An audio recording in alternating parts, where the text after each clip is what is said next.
Good morning, girls. In the previous video, that is yesterday's video, I had explained you what is momentum, right?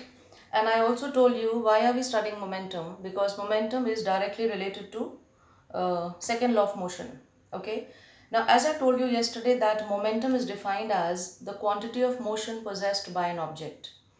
And we can also define momentum as momentum is a product of the mass of the object multiplied, or it is a product of mass and the velocity of the object. So we can write it as momentum is equal to mass multiplied by velocity. And in the symbolic form or the formula, if we want to write, we will write P vector is equal to m into v, right? Now, if I ask you two questions that on what two factors the momentum of an object depends, you will say that the momentum of any object depends on two factors, and that is mass of the object and velocity of the object. Okay, so this is momentum. Then I also told you that momentum is a vector quantity as it has both magnitude and direction, and the direction of the momentum will be the same as the direction in which the velocity it will be the same as the direction of the velocity. Okay, what is velocity? Velocity is defined as speed plus direction. So if you know your previous knowledge, means if you have done your previous chapters, it will be easy for you to understand. Then the unit of momentum is given by kg into meters per second, which I can also write it as kg meters per second, and then gram centimeter per second. So if we have to find the momentum of any object, if mass is given and velocity is given, we will multiply the two quantities and we'll find the momentum. Then the unit of momentum is kg meter per second and gram centimeter per second. This all we have discussed in the previous video. Right now, today I'm going to tell you some real life examples of momentum which you can relate. Like yesterday, I took up two examples to explain you what is momentum. But when I say applications of momentum, it means we can relate it to some real life situations. So one situation I would like to take up is you must have seen a karate player trying to break the pile of tiles. You must have seen his action. The action of his hands is when he break. Suppose this is a pile of tiles. He will hit the tiles and he will try to break them. And so this question is related to momentum. And the question is, how is the karate player able to break the pile of tiles with his single blow of his hand? Okay, so the answer to this question lies is when the karate player hits the tiles. Okay, when he hits the tiles, the momentum of his hand is large. Okay, actually he is bringing his hand down with a large velocity, and large velocity means large momentum. Okay, so therefore we can say that when he hit the tiles with his large with a large momentum of his hands, that large momentum gets transferred to the tiles. Okay, and large force is exerted on the tiles and therefore they break. Okay, so I repeat, why is or how is the karate player able to break the pile of tiles with a single blow of his hand? The answer to this question is when the karate player hits the tiles with a large momentum of his hands, the momentum gets transferred to the hands, due to which the large force is exerted on these tiles and therefore the tiles break. Okay, this is one example of momentum or one application of momentum. Then you must have also seen some accidents taking place on the road. Okay, so we can the question can be like, and you also know that if an object or a car or a truck or any vehicle is coming with a high speed, and comparatively to that if one is with a lower speed, so the damage caused by the high speed vehicle will be more as compared to the low speed vehicle. Okay, this is obvious. So the question is, why is the accident caused by the large speed moving vehicle dangerous than the accident caused by the low speed moving vehicle. Okay, is the question clear to you?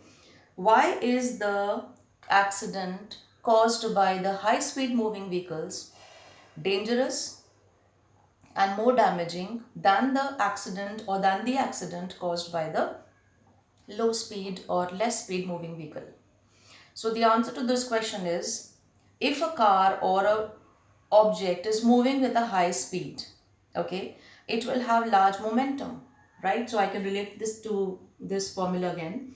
If a car or a vehicle has a large velocity, means high speed, so it will have large momentum. Okay, now due to the large momentum, what will happen?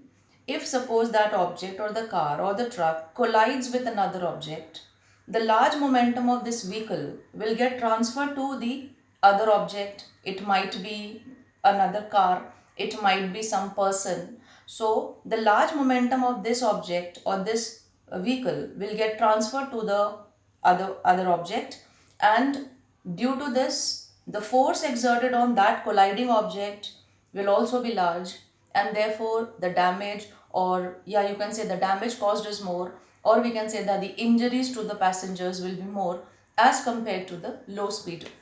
And what happens in the low speed, suppose there's an accident with a low speed vehicle, then the momentum will be less, momentum will be very very small, and that less momentum will not exert a large force on the colliding object, and therefore the accident caused by the low speed moving vehicle will be comparatively not very much damaging, right? It will not be so much of it will not be so dangerous. Okay, so these are two real examples which you can relate with momentum. One is, how is a karate player able to break the pile of tiles, and why is the accident caused by the high speed moving vehicle comparatively dangerous and damaging as compared to which one, the low speed moving vehicles. Now these two answers I have written on a piece of paper, and I will give you all the notes of momentum today, and you will copy down in the notebook. Okay, so the momentum is that quantity in which you can say that if any object has momentum, means that object is in motion, right? An object which is in motion will have momentum. If an object is not in motion, it will have zero momentum. You know why? I'll rub this and check out the formula again. M into V. P is equal to M into V. So I said that if an object is in motion, that object will have mass. Every object has a mass, and it will have some speed or velocity. Okay. Now, if the object is not moving, means it is at rest. So in that case, V will be equal to 0, right?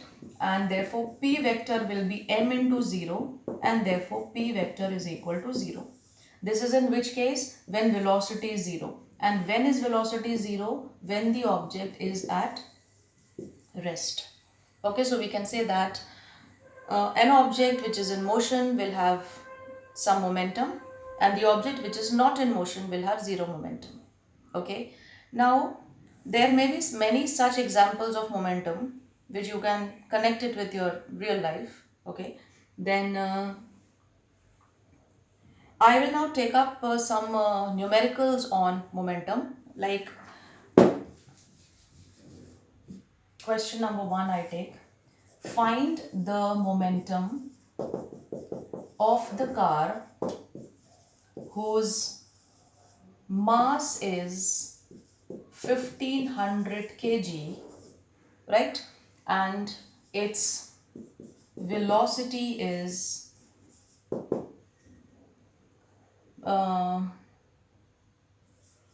kilometer per hour, or let us take it as 10 kilometer per hour, right? Now you know that mass of the car is given and its velocity is given. Now velocity is not given in meters per second, it is given in kilometer per hour.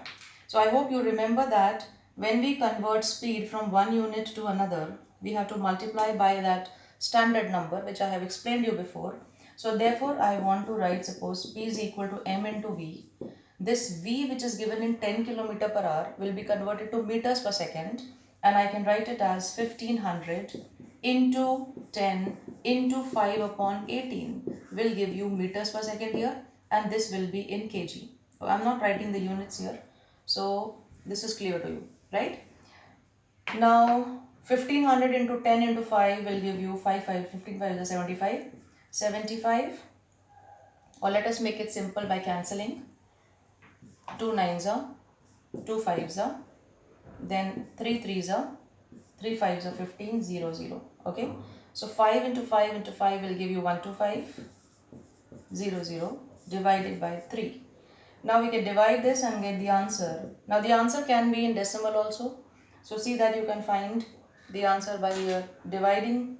12500 divided by 3 will give you 3 fours are 12, 3 fours are 12, then 3 ones are 3, okay, then 2, 3 ones are 3, and 3 6 are 18, 3 6 are 18, and again 3 6 are 18, and point something. So we can write 4166 kg meter per second as the momentum of the object. I hope I have done correctly. Kg with meter per second, and you know that when we convert kilometer per hour to meters per second, we multiply by 5 by 80. Okay, so this is a random question which I have just taken up. So if momentum has to be calculated, we can multiply the two given quantities. Now I'll take up some more numericals. I will send it to you. You complete that work, and next week we'll study second law of motion. Okay, thank you.